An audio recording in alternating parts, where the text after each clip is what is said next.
Hey guys, welcome. This is FreeSalonEducation.com. Matt Beck. I'm here with American Salon Magazine. We're at the Premier Beauty Show. I've got Sam Villa here. And What's up, Matt? Super excited. I pretty much say I'm excited to talk to everybody, but I am legitimately excited for the fact that you were doing free content before free content was cool. Wow. Right? Yes. So Yep. You've been doing it forever, and I launched FreeSalonEducation.com. The goal was, just to educate.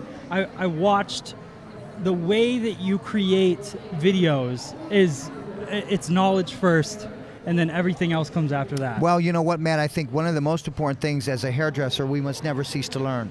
You know why? Because I really believe, Matt, there's danger in the comfort zone. So a lot of times I'm telling hairdressers, keep 1 foot in the comfort zone and 1 foot out. Yeah. Always continually challenge yourself to do something another way that you already do. Right. Like even cutting a one-length bob. Can you imagine if you can find 3-4 ways to cut a one-length bob? See, that's what keeps a hairdresser excited. You understand it. So I've actually come across this quite a bit, is now that you create so much content, you have to go back and you create the same one length bob or whatever. Right. But when you cut it differently, like maybe you cut it horizontally one day, you cut it vertically the other day, now you're understanding all aspects of hair cutting, not just the one way. So true. And the most important thing about that is that one length bobs, as we know, Matt, they're difficult to cut. Right. Yeah. Right? Right. So it's about finding, I think that the world is so fast paced now, it's about finding simplicity. Yeah. Simple ways to do things. Like a lot of times, Matt, I'll teach this whole concept of compressed cutting. Yeah. Like Montreal, Canada. When I took a big section like that and lifted it, elevated and cut it, they just cringed. And they kept cringing through the haircut. Right. But what was great to watch their faces when I dried it, and then I did an interview with an editor from a magazine in Montreal, and she said, I have to be honest and tell you, she goes, in Montreal, we don't do it that way. Right. She goes, we were all watching you do this, and we go, that guy is crazy. But she said, I have to tell you, when you were done, it was absolutely beautiful. So she said, there is another way to cut hair. Yeah, there is. And there is, it's a reason. There's a reason behind everything we do. Yeah, and I think, condensed cutting, when you look at things like that, like condensed cutting, you're condensing an entire section as long as you understand the why behind it. That's correct. Which is what you guys have mastered in explaining the why. Thank you. So tell me about your team. How did the whole thing get started? When did it start? Well, I think it really started for me personally when I've always been teaching now for 35 years. Right. But I didn't really know. I was really in sports and I was coaching quite a bit. So I knew, how to go about teaching someone how to do something. But when I got into the hair world, I really knew that I wanted to be a platform artist or be a teacher. So I figured out how to do that. But what really jumpstarted me was when I joined Redken and they said, Sam, you're really good, but you need to turn it around and focus on the learner. So it's learner based, and I didn't quite understand. I said learner focus. They said focus on the learner, make everything based what you do, what you teach for the learner. Okay. And when you take yourself out of the way, Matt, it all comes out in a genuine way. I have to be honest and say, I don't understand sometimes how platform artists can get up on a stage and make things sound so difficult. Yeah. Or they make things look so difficult when it can be so simple. So it was about, teaching somebody something, but then you had to have the why behind it. I think too many teachers are out there teaching them, here's how you do it. Right. But they never get the why in there. Yeah. And when you get the why in there, people are like, oh, I get it. Yeah. For example, condensed cutting. The example I use is like taking paper in a paper cutter. The less paper you take, the edge is really clean. Yeah. The more paper you take, you get the paper moves and you get this soft little curved line. Yeah. So I tell people, so why would you want to take section by section, get it precise, and then go in there and slice it or point cut it into it? Right. Let's compress it. Yeah. And they go, well, Sam, that's not how I was taught. Yeah. Right? Yeah. You always hear that. Right. But you know what? Like I said, there's more than one way to do something. They told Vidal Sassoon, it's never going to work. And guess what? It worked. And then they said, you're going to be precision cutting for a while. And then we started slicing and we started point cutting. And we did that because the consumers were picking up round brushes. Right. And I'll never forget, a salon owner said, Sam, you need to get over your precision little self. I go, what do you mean, Bob? He said, I'm going to teach you how to point cut. I'm going to teach you how to slice. Yeah. And I said, that's not how I was taught. And then he made a comment. He said, your taste will be a journey in this industry. He said, your taste buds, your eyes are going to change in terms of how you see things. Your hands are going to change in the way you do things. Right. He goes, I'm teaching you this because If you keep cutting everything blunt and precise, it collapses.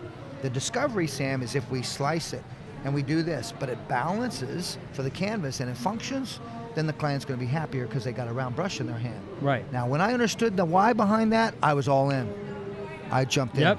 Yeah, and it completely makes sense because it's so hard for somebody to, if you have a precise shape that you've cut, and then that client's trying to recreate that at home, Right. it's not Yeah. possible. Oh, yeah. So it's definitely really impossible. I think that's why I'm into this whole world of simplicity. Yeah. You know, clients, and correct me out there if I'm wrong, but clients want in and they want out. Yeah. So you have to understand, you know, there's some clients, and I'm going to take that we can take an hour for a haircut and, Right. and a finish. But there's some clients where you know you can get that shape done in 30 to 45 minutes. Still great quality shape and without sacrificing customer service. But their life is so fast-paced, they want in and they want out. Just like you colorists out there, they figured out how to eliminate 100 foils. Right. Right? Yep. They figured that out. Yeah. So, I mean, it's all about discoveries. Yeah. So you started, when did you start the Samvia brand? Matter of fact, funny that you ask. Yeah. Yesterday was our 8-year anniversary. Oh, congratulations. We launched it here at Premier Oh, really? Orlando. Okay. We launched it 8 years ago. Oh, wow. And I had to walk back in that corner where we were and stand there and say, this is where it all began. So It's tell pretty me cool. about that. Like, what was that booth like? What was that? Oh, it was overwhelming. Right. Because I never realized, you know, how much respect I had in the industry. And then when I put my name on something, people were the booth was slammed. And we were like, what, you know, and I said, what are you standing in line for? A comb.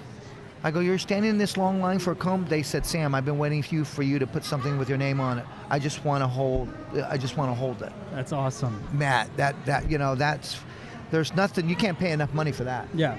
Well, the thing I look up to you for is the fact that, like, I just see you are the person that just you give to the industry. You're not asking for anything, and that's when people are looking up to you for that. And I see, like, people are, who would you recommend Platform Artist of the Year, all that stuff. It's always your name put in there because of the hard work that you put in, the dedication you have to the industry.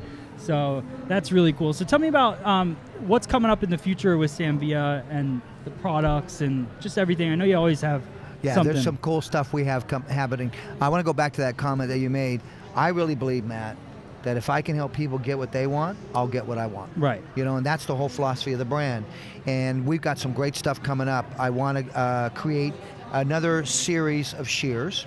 So what I'm doing, Matt, is I wanted to come out of the gate and give a shear that's good quality, that was in the medium price range. Okay. That a lot of hairdressers could afford. That was really important to me. Yeah.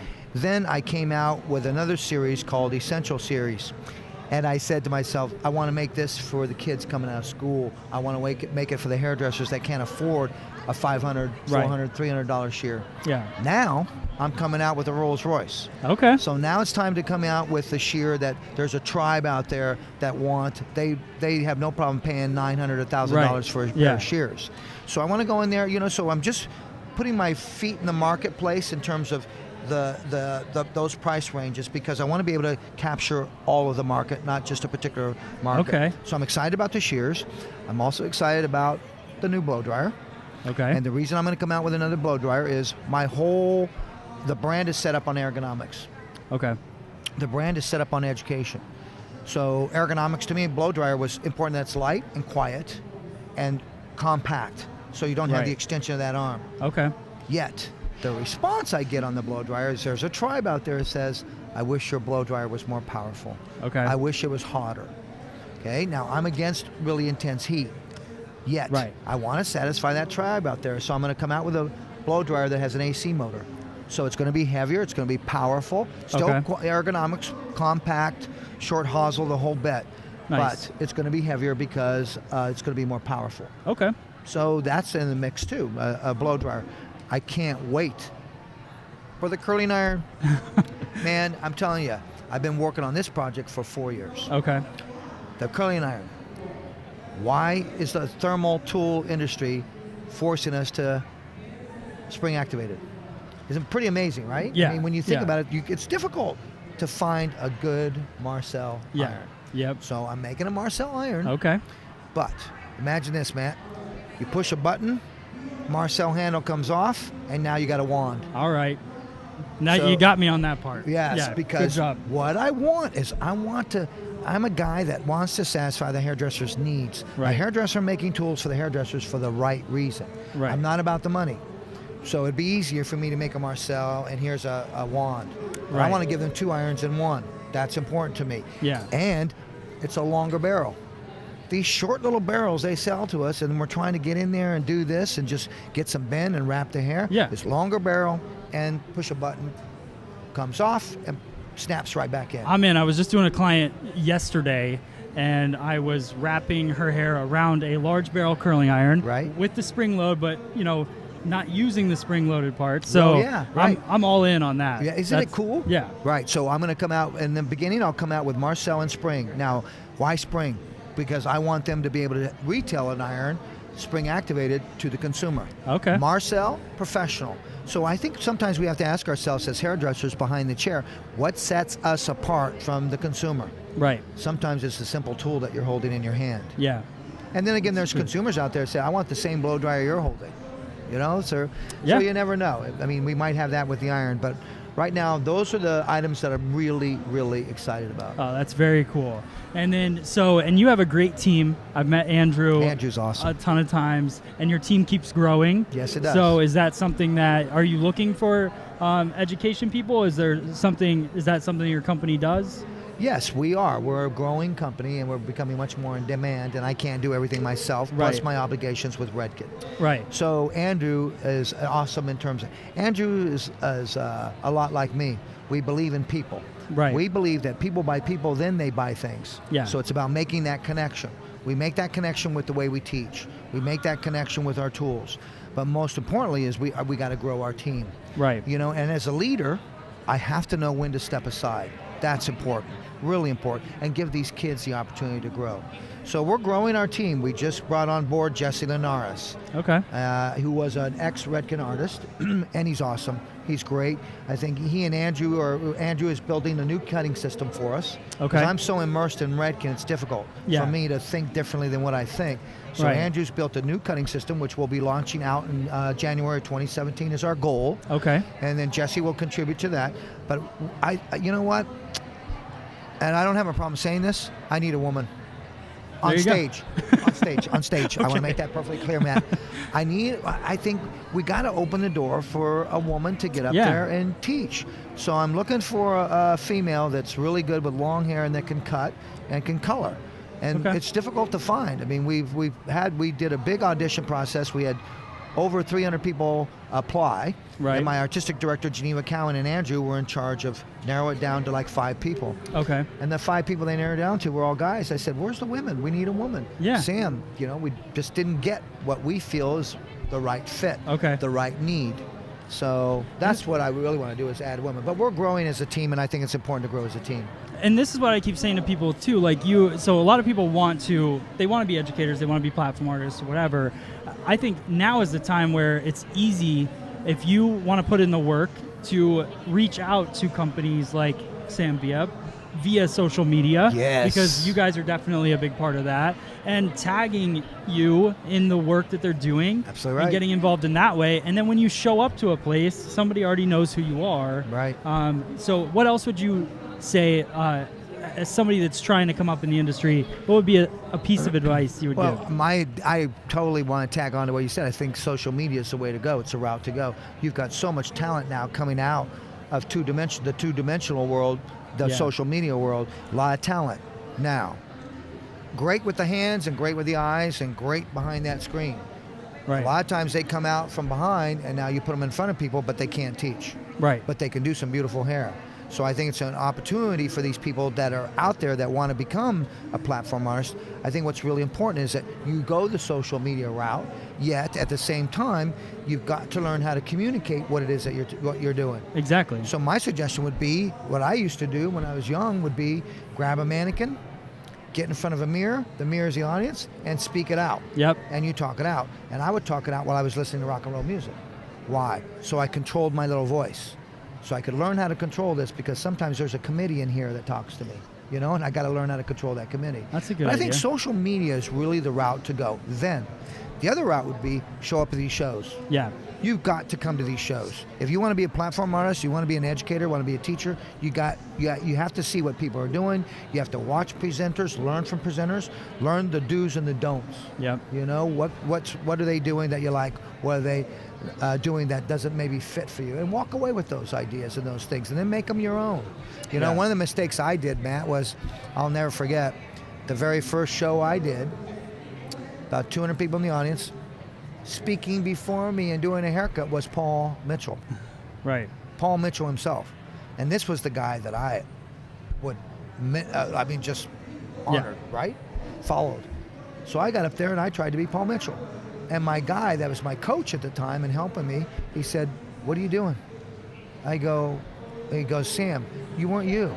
Yeah. You were trying to be somebody you're not." Right. He goes, "The reason people like you is who you are and what you're about." He goes, "Don't ever change that again. And don't try to get up there and be somebody you're not. You've got to be true to who you are." Yeah. Big, true learning lesson for me. Yeah, I totally agree. I worked for Paul Mitchell, the company, for 10 years, and I found myself trying to be those people for a long time. Isn't that true? And then my wife constantly reminded me to to be myself. And then, you know, when I finally launched my company, it was I started to get it. I started to understand who I was. Right. And that's really cool to hear. Well, I love you because I love listening to your interviews. You're very natural about it. Thanks. You know, you're just very much you, and you're just, I can tell you care about the person you're talking to, but you also have genuine concern for the industry. Yeah. You know, and I think if you have that, you know, let the people pushing you to the top. That's what's happening. Well, a lot of people like to be interviewed. I love to dig out and figure out how the heck everyone else did everything. So this is a way better seat for me because I get the insider information. So that's very cool. So anybody wants to follow Sam Villa everything, right? Yeah, so it's Sam Villa Hair is our Instagram. Sam Villa Professional is our professional Facebook page. Okay. And then also be sure to check out the YouTube channel / Sam Villa. That's where all the education goes. Yeah. You know, I mean, YouTube is a place. I mean, Such people, a cool platform. You know what, man? People are, exactly. People go, where'd you come up with it? I go, I'm the messenger. I'm the guy that goes out there, finds it, and then I deliver it. Right. I have been doing this for 39 years. I stand in front of people motivated by the passion to teach. Right. Over the 39 years, Matt, so many people have shared so many things with me. I choose to stand in front of people and pay it forward and give that information and share that information. I don't stand in front of people to be a rock star, to be a visionary, to be a genius, nor to be an inventor. I stand in front of people proud to be a hairdresser who chooses to be a teacher. Awesome. On that note, we'll end it. But thank you so much for sitting down. Thank you to American Salon for allowing this conversation to happen. And I appreciate it. I hope I get to do some work with you. I would love in the to, future, Matt. For sure. You know what? The connection has happened, my friend. Let's Yes. make sure that the connection continues to happen. Yeah, definitely. All right, Sam. Thank you so much. Thank you pleasure. guys for watching, and we'll see you guys on the next video. Thanks.